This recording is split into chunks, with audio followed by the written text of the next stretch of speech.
টিভি9 বাংলায় ৫টায় ৫ কথা নিয়ে আপনাদের সঙ্গে আমি মধুকল্পিতা। নজর রাখবো ব্রেকিং নিউজগুলোর দিকে।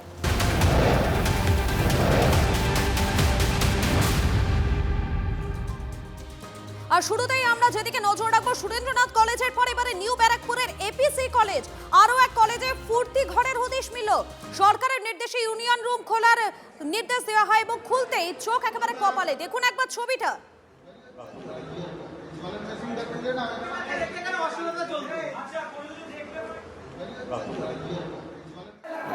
আমাদের সঙ্গে রয়েছেন আমাদের প্রতিনিধি সুমন মহাপাত্র, রয়েছেন আমাদের সঙ্গে। সুমন, এই যে ঘর খুলতেই তো চক্ষু চড়ক গাছ, তার উপরে ভাবাচ্ছে এই যে জমে থাকা ধুলো, সেই ধুলোর ওপরে পায়ের ছাপ। ধুলোর উপরে পায়ের ছাপ কাদের, এ নিয়ে প্রশ্ন থাকবে। তবে সেই প্রশ্নের উত্তর জানার অন্তত স্বাভাবিক কোনো সম্ভাবনা নেই, তার কারণ ওই চত্বরে কোনো সিসিটিভি নেই।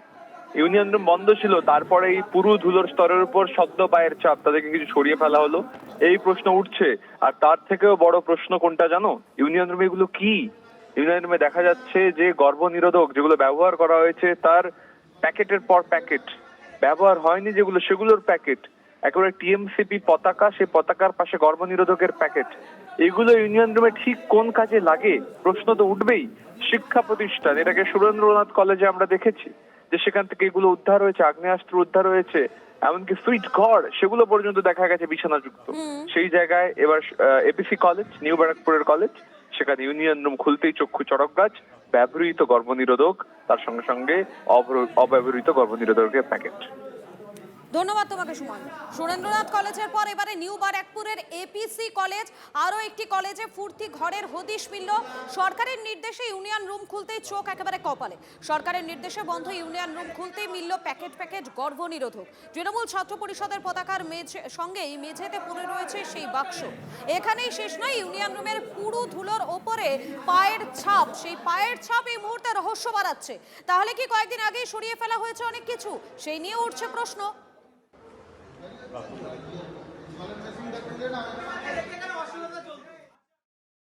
এর থেকে ভালো কি আর পাওয়া যাবে? তৃণমূল কংগ্রেস দলটাই এরকম, এসব করেছে বলেই তো উচ্ছন্নে গেছে। এবং একটা রাজনৈতিক দল ক্ষমতায় থেকে শুধু লুট করবার মানসিকতা তৈরি হয়, তাহলে সেই দলের পরিণতিটা কোনো না কোনো সময় মানুষের সামনে আসে।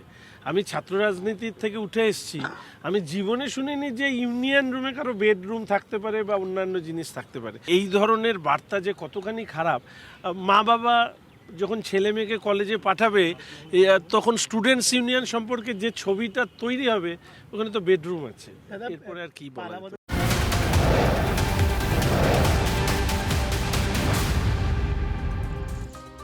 এনআইএ আদালতে জামিনের আবেদন, শওকত মোল্লার তীব্র বিরোধিতা এনআইএ এর আইনজীবী শ্যামল ঘোষের। বিস্তারিত জানবো, আমাদের প্রতিনিধি সুজয় রয়েছেন আমাদের সঙ্গে। সুজয়, দেখো, এনআইএ যে মামলায় তাকে গ্রেফতার করেছিল, অর্থাৎ বিজয়গঞ্জ বাজারে যে বোমা বাদ থেকে একজনের মৃত্যুর ঘটনা, সেই ঘটনায় তাকে গ্রেফতার করা হয়েছিল এবং আজকে তিনি জামিনের আবেদন করেছিলেন, যার শুনানি চলছিল এবং জামিনের আবেদনের তীব্র বিরোধিতা করা হয়েছে আজকে এনআইএ এর তরফ থেকে। বিশেষ সরকারি আইনজীবী শ্যামল ঘোষ জানান যে নির্বাচনে অশান্তি সৃষ্টি করতে শওকত মোল্লার নির্দেশেই বোমা তৈরি করা হচ্ছিল এবং সেই বোমা বাঁধতে গিয়ে একজন প্রথমে গুরুতর জখম হন, পরবর্তীতে তার মৃত্যু হয় এবং মৃত্যু হওয়ার পর দেহ লোপাট করার ক্ষেত্রে শওকত মোল্লা এক অ্যাম্বুলেন্সের ব্যবহার করেছিলেন এবং এক জেলা থেকে আরেক জায়গায় নিয়ে গিয়ে দেহ লোপাট করা হয়েছিল। প্লাস ঘটনাস্থল যেখানে বিস্ফোরণ হয় সেই জায়গাও পরিষ্কার করে দেওয়া হয়েছিল প্রমাণ লোপাটের জন্য। তার পাশাপাশি সমস্তটাই হয়েছিল শওকত মোল্লার নির্দেশে। তাই তিনি যদি জামিন পান তাহলে এই মামলার পরবর্তী বিচার প্রক্রিয়া বাধাপ্রাপ্ত হবে এবং সাক্ষী যারা রয়েছে তাদেরকে প্রভাব খাটাতে পারেন। শওকত মোল্লার তরফ থেকে তার আইনজীবী এর বিরোধিতা করে জানান যে শওকতকে রাজনৈতিক কারণে গ্রেফতার, এই ঘটনার সঙ্গে তার কোনো যোগাযোগ নেই। অ্যাম্বুলেন্স চালককে তিনি শুধুমাত্র পাঠিয়েছিলেন একজন ব্যক্তি জখম হয়েছে সেই কারণেই, তখন তিনি জানতেনও না যে সেই ব্যক্তি মারা গিয়েছে। ফলে তাকে যে কোনো শর্তে জামিন দেওয়া হোক। এখনো পর্যন্ত শুনানি হয়ে গিয়েছে, আদালতে কোনো নির্দেশ আসেনি। ধন্যবাদ তোমাকে।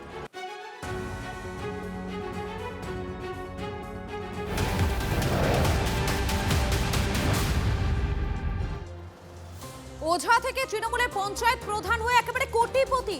দীর্ঘদিন গা ঢাকার পর পঞ্চায়েতে আসতেই ডিম কাদা ছুড়ল উত্তেজিত জনতা। বসন্তীর মসজিদ বাটির পঞ্চায়েত প্রধান গৌর সর্দারকে ঘিরে তুমুল বিক্ষোভ। তৃণমূলের পঞ্চায়েত প্রধান প্রধানকে গলায় গামছা দিয়ে গ্রামের রাস্তায় ঘোরালো বিক্ষুব্ধ জনতা। ভোটের সময়ও সন্ত্রাসের অভিযোগ গৌর সর্দারের বিরুদ্ধে। একবার দেখুন আজকে ঠিক কি পরিস্থিতি তৈরি হয়েছিল, দেখাই আপনাদের।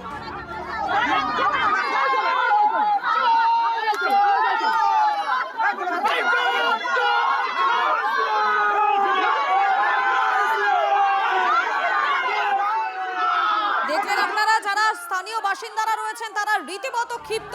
আমাদের সঙ্গে রয়েছেন আমাদের প্রতিনিধি দেবব্রত রয়েছেন। দেবব্রত, পালা বদল হওয়ার সঙ্গে সঙ্গেই গা ঢাকা দিয়ে দেন এই তৃণমূলের পঞ্চায়েত প্রধান। এই যে তৃণমূলের যিনি পঞ্চায়েত প্রধান মুন্সিপালিটি বাঁশখালী থানার অন্তর্গত, ইনি দীর্ঘদিন ভোটের পর রেজাল্টের পর থেকে 4 তারিখের পর থেকে কিন্তু গা ঢাকা দিয়েছিলেন এবং এনার বিশাল সম্পত্তি এনার রয়েছে বাসন্তী ব্লকে বর্তমানে। এবং আজকে কার্যত তিনি পঞ্চায়েত অফিসে যখন তিনি আসেন দীর্ঘদিন পর, উত্তেজিত গ্রামবাসী এবং বিজেপি কর্মীরা যারা দীর্ঘদিন ধরে এই বাহিনীর বিভিন্ন থ্রেট ভোটের আগে এবং ভোটের পরে দেখে নেওয়ার হুমকি তিনি গ্রামে দিয়েছিলেন এবং ভোটের পরে গ্রামের পরিবেশকে রীতিমতো উত্তপ্ত করেছিলেন, যার ভয়ে গ্রামবাসীরা দীর্ঘ 15 বছর কিন্তু চুপচাপ এলাকায় সেই দল, অর্থাৎ এতদিন পর্যন্ত তারা মুখ খুলতে পারেননি, কিন্তু পালা বদল হওয়ার সঙ্গে সঙ্গে মানুষের যে ক্ষোভ, সেই ক্ষোভ কিন্তু দেখা যাচ্ছে। ধন্যবাদ তোমাকে দেবব্রত।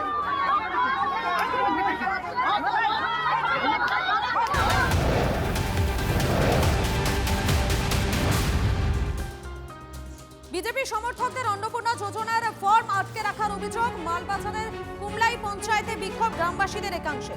তৃণমূলের মহিলা প্রধানকে লক্ষ্য করে ডিম ছুড়লেন উত্তেজিত গ্রামবাসীরা। রাজনৈতিক উদ্দেশ্য প্রণোদিত ভিত্তিহীন অভিযোগ, পাল্টা দাবি পঞ্চায়েত কর্মী।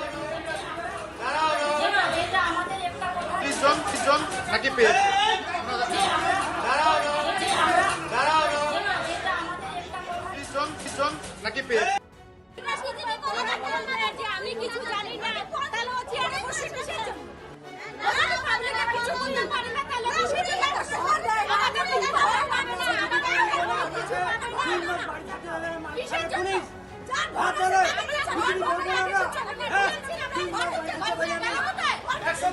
শুধু এরা দেখে দেখে যারা টিএমসি করে যাদেরকে দেখে দেখে ওদেরকে দেওয়া হয়েছে।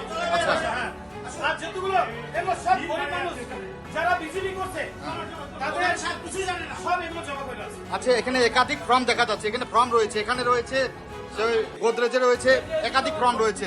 এই ফর্মগুলো কি বিডিও অফিসে দেওয়ার কথা ছিল?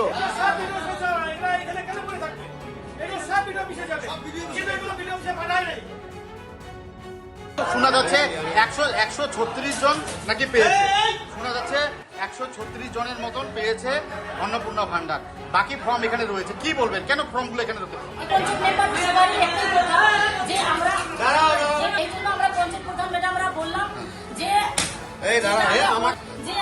যদি আমার জিপিতে 5 আর মহিলা থাকে তাহলে সেরকম যদি ফর্মের ব্যবস্থা করা হয় তাহলে আমরা দায়িত্ব নিয়ে কাজ করব। সেই সময় ওরকম ফর্মের কোনো একটা ছিল না, এই জন্য আমরা সেখানে কোনো দায়িত্ব পালন করলাম না। এই জন্য যেহেতু সব মহিলাদের জন্য ফর্ম ফিল আপ আমরা পাইনি। আপনারা শুনলেন তার বক্তব্য, আপনাদেরকে শোনালাম।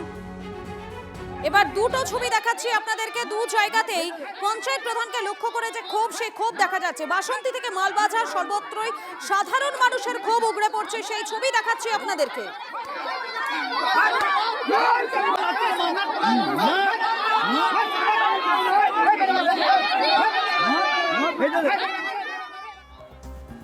বিষ্ণুপুর পুরসভায় বিপুল অঙ্কের আর্থিক বেনিয়মের অভিযোগ দায়ের হতেই বেপাত্তা তৃণমূলের পদত্যাগী পুরপ্রধান গৌতম গোস্বামী। পালাবদলের পরে বিষ্ণুপুর পুরসভায় আর্থিক বেনিয়মের তদন্ত শুরু করে পুর দপ্তর। 3 সদস্যের তদন্ত কমিটির রিপোর্টে উঠে আসে বড় সড় বেনিয়মের প্রমাণ। বেআইনি বহুতল নির্মাণ, টোল আদায়, নিয়োগের অভিযোগ বিদায়ী পুর বোর্ডের বিরুদ্ধে। তদন্ত রিপোর্ট পেশের পরে গৌতম গোস্বামীর বিরুদ্ধে থানায় লিখিত অভিযোগ দায়ের এসডিও। তারপর থেকে গা ঢাকা দিয়েছেন তৃণমূলের প্রাক্তন পুরপ্রধান। সরকার পরিবর্তন হওয়ার পরে সেখানে আপনার এনকোয়ারি হয়েছে, এনকোয়ারি হওয়ার পরে বিভিন্ন দুর্নীতির সামনে মানুষের সামনে বেরিয়েছে। সেখানে পৌরসভার চেয়ারম্যান তিনি এখান থেকে পালিয়ে বেড়াচ্ছেন, তাছাড়া তার গতি নেই, কারণ তিনি আইনের সামনে আসতে পারছেন না। তো আগামী দিনে শুধু এটা নয়, আরো বিভিন্ন দুর্নীতি যেগুলো বেরিয়ে আসবে, কারণ কোটি কোটি টাকা কচ্ছপ টাকা পাওয়া গেছে। জনগণের সাধারণের টাকা যা উন্নতির জন্য করা উচিত ছিল, এটা ব্যক্তিগত উন্নয়নের স্বার্থে হয়তো ব্যবহার করা। খাস কলকাতায় যৌন নির্যাতনের অভিযোগ, 6 বছরের শিশুকে যৌন নির্যাতনের অভিযোগ। পুলিশ সূত্রের খবর, নাবালিকা অসুস্থ হয়ে পড়ায় পরিবার আরজিকর হাসপাতালে নিয়ে যায়। স্বাস্থ্য পরীক্ষায় যৌন নির্যাতনের প্রমাণ মিলেছে। পরিবারের অভিযোগের ভিত্তিতে টালা থানায় 0 এফআইআর, পরে লেকটাউন থানায় স্থানান্তর। পরিবারের পরিচিত কেউ জড়িত বলে অনুমান পুলিশের।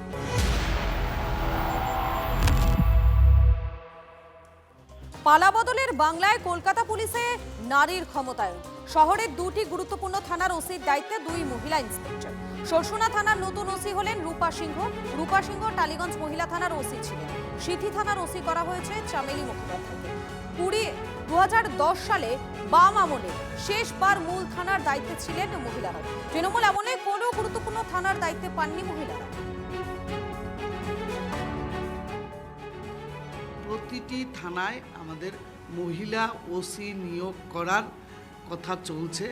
আগামী ক্যাবিনেটে হয়তো এগুলো পাসও হতে পারে।